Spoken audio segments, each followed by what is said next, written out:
তুমি একটু দাঁড়া, আমি চাবিটা নিয়ে আসছি। ওইটা মেয়েটা একাই দাঁড়িয়ে আছে, এই সুযোগ, তাড়াতাড়ি মাল রেডি কর। ঠিক আছে বস, করছি।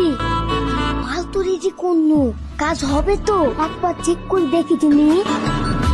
তাড়াতাড়ি দে।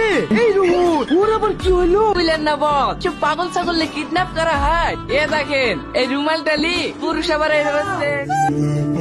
বস, আপনি তো কঠিন জিনিস এসছেন, সেকেন্ডে কাজ হয়েছে। আমি একবার চেক করে দেখবো। আমি কাদেরকে লেগছি রে, তাড়াতাড়ি কাজটা তোল। কেউ দেখে ফেললে করে বেকারে পড়ে যাবো। কি ব্যাপার, এদের কি হয়েছে?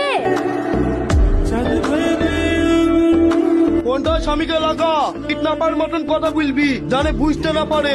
ও আমার উপর ছেড়ে দেন বস, এমন ভাবে ভয় দেখাবো এক্ষুনি টাকা নিয়ে চলে আসবে। আপনার কাছে কল করার জন্য আমার মোবাইলের রিচার্জ শেষ হয়ে গেছে। রিচার্জ কিভাবে করিস? তাই শেষ হয়ে যায়, তাই থেকে ভিক্ষা